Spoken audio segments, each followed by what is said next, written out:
Kdybych měl charakterizovat tohle podnikání jednou větou, tak bych řekl, že je to změna způsobu nakupování. Jak? Nakupováním spotřebního zboží a služeb u sebe, z domova pomocí internetu a ve vlastním obchodě licencovaného typu. Takže ten běžný způsob nakupování v supermarketu nám nedává žádný peníze zpátky. Když změní člověk způsob nakupování, tak změní i ten tok peněz, který jde tou klasickou cestou. A já vám teď ukážu, jak vypadá ten klasický obchodní řetězec.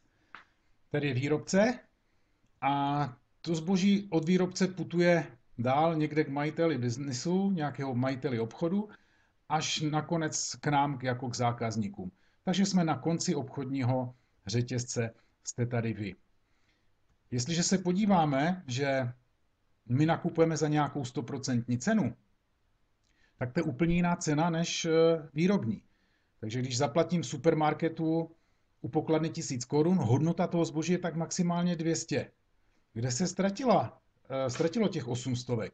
Výrobce na pokrytí nákladů a zisku potřebuje 15 až 30%, a tedy těch zhruba 70% je mezi výrobcem a zákazníkem a my je nikdy neuvidíme, pokud využíváme tenhle klasický způsob, protože se ztratí mezi výrobcem a zákazníkem velkosklad, mezisklad, reklama, obchody a tak dále.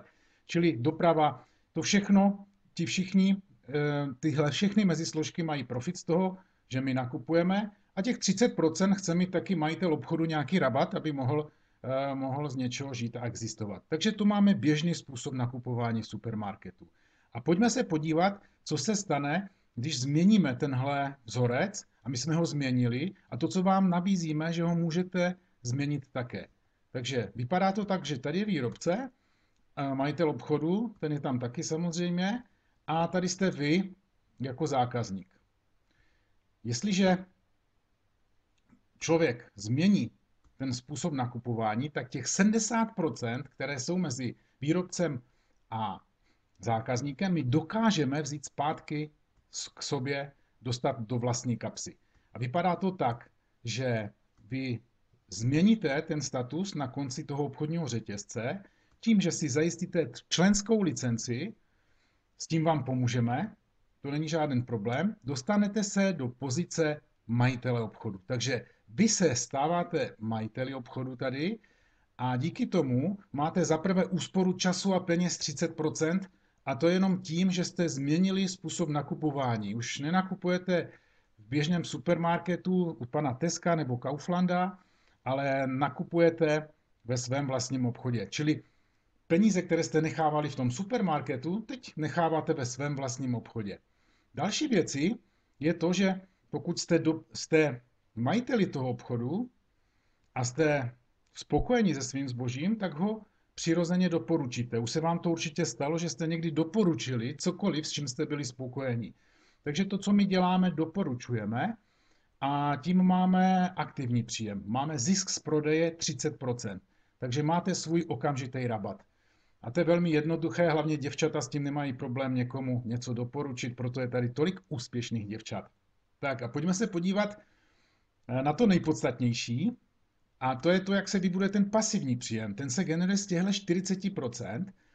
Těch 40% se rozdělí na 3 až 21%, to je tabulka odměn z obratu, k tomu se ještě dostaneme, a 19%, to jsou další odměny pro lidi, kteří dosáhli těch 21%.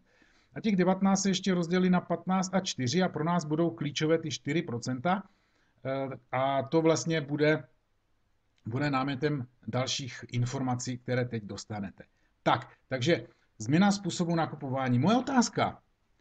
Dokážete si představit, že byste změnili svůj obchod z toho vašeho supermarketu?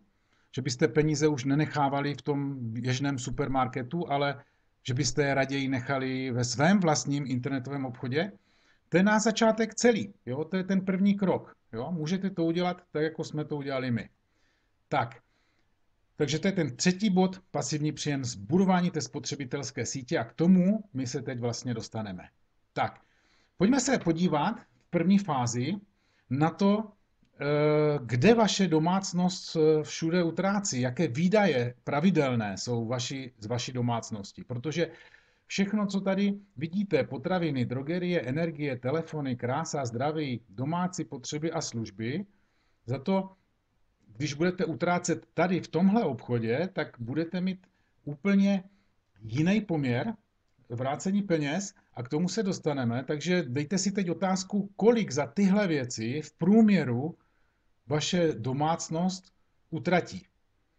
Je to 5 000, 10 000 nebo 15 000, možná u někoho 20 000.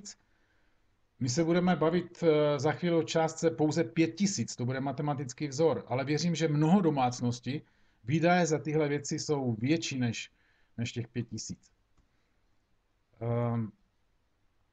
Když se podíváme, že vaše útrata se stává vaší investicí, protože už nebudete utrácet u někoho v biznise, ale začnete utrácet ve svém vlastním biznise, získáte vlastně investici do svého vlastního biznesu. Máme bonusovou tabulku, my máme veškeré výrobky, ohodnocené body. Hodnota jednoho bodu je 40 korun a vlevo máme body v tom sloupečku 200 až 10 000, vpravo jsou procenta 3 až 21%.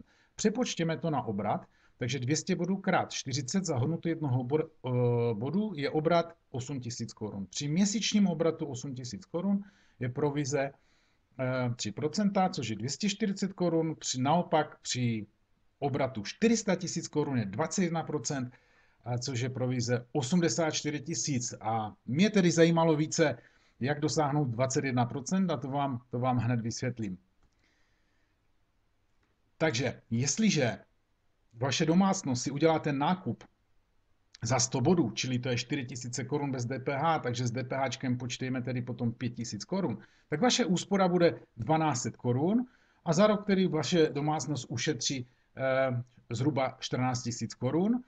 A do tabulky jste se ještě nedostali a pojďme se podívat tedy, co udělat pro to, abyste se dostali do téhle bodové tabulky a měli profit právě z vytvořeného obratu a rozdílu procent. Tak, tohle je vaše domácnost a vaše domácnost udělá těch takzvaných 100 bodů, čili 5 000 korun měsíčně.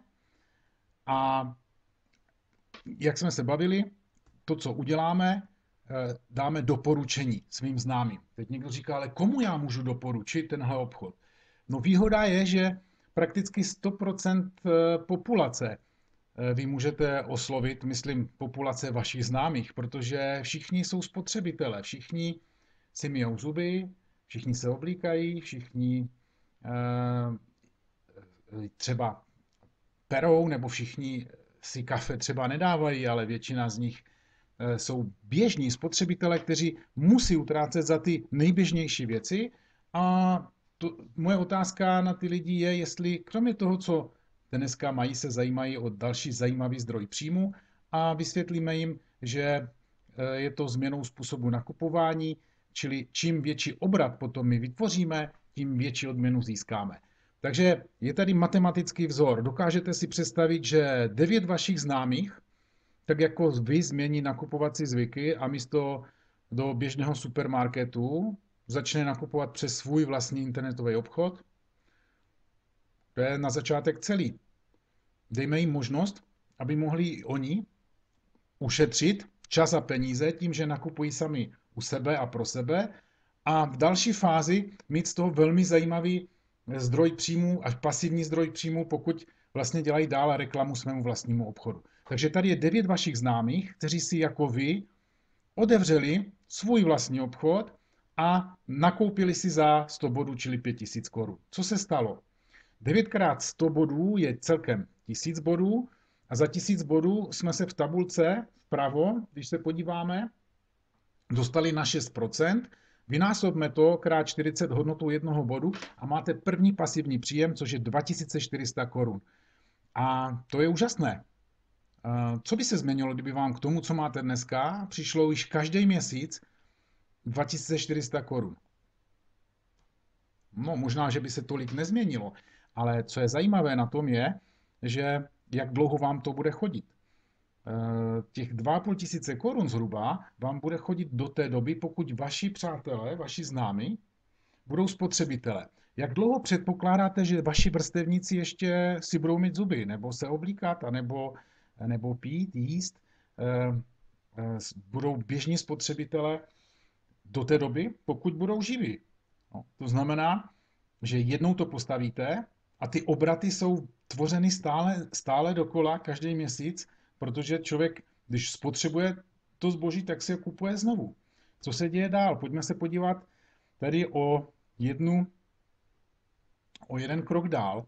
A jestliže tady, dejme tomu, že to je váš bratranec Jirka, řekne, hele, co já mám dělat pro to, abych se dostal do té bonusové tabulky? Já říkám, Jirko, máš známý? A říká, jasně, na Facebooku těch známých je plno, v mobilu mám plno známých. Hele, pojďme zjistit, kdo z tvých známých má zájem o nějaký zajímavý stabilní zdroj příjmu, možnost se stabilně finančně zabezpečit a ukažme mu princip toho obchodu, že může změnit způsob nakupování a místo utrácet někde v supermarketu, může ty stejné peníze utrácet ve svém vlastním obchodě. OK? Takže jsme to ukázali 6 známým od Jirky a tím pádem se stala tahle věc 6x100 bodů, plus jeho 100 bodů je celkem 700 bodů, za 700 bodů se v tabulce dostal na 6%, krát 40 zahrnuto jednoho bodu, dostává odměnu Jirka 1680 korun. Počítejme, že všech 9 lidí v té vaší první linii udělalo to, co Jirka, čili 9x700 bodů. Vy jste si nakoupili za svých 100 bodů a dostali jste se na 6400 bodů v tabulce, jste na 15% a když to vynásobíme 40 za hodnotu jednoho bodu, tak vaše provize je 38 400, respektive z vrchu vám přišlo 38 400, ale počítač, než vám to vyplatí, tak se podívá, kdo se spolu podělil na tom obratu. A zjistil, že Jiří tedy má dostat 1680 korun za svých 6%, takže mu počítač pošle těch 1680 korun a protože matematicky máte 9 takových lidí, jako je Jirka, tak ten počítač pošle 9 x 1680 korun, což je 15 120, ty se vám odečtou z těch 38 a ten rozdíl procent je pro vás, což je 23 280 korun. Čili my jsme zaplaceni z vytvořeného obratu a rozdílu procent. Čili 23 280 korun je váš měsíční pasivní příjem a váš roční příjem tím pádem je 279 360 korun. Co by se změnilo, kdyby vám k tomu, co máte dneska, přišlo měsíčně přes 20 tisíc? Možná, že až ne tolik, ale to je pasivní příjem a ten vám bude chodit každý měsíc. Do té doby, pokud vaši přátelé budou spotřebitele. Máme 20letou zkušenost, že pokud člověk má otevřený svůj vlastní obchod, tak nechodí nakupovat ke konkurenci. Prostě nakupuje ve svém vlastním obchodě, tak jako to máme vyřešeno my. To znamená, nepřemýšlíme nad tím, kde utrácíme za spotřební zboží, protože máme svůj vlastní obchod, utrácíme neustále celý roky ve svém vlastním obchodě a tím se tvoří obrat. Takže váš biznis je stabilní potom. Jednou to vybudujete a máte stabilní příjem vlastně dozadu na roky a roky a roky.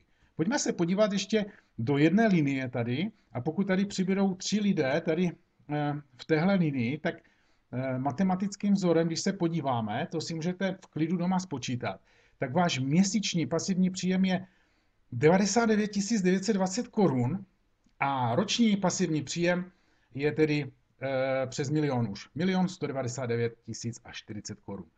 Co na to říkáte? To je matematický model, v praxi je to jiný a jak jsem říkal, to je jenom na 5 000 korun. Samozřejmě domácnosti většinou utrácejí více než 5 000 korun, takže je tady obrovský potenciál.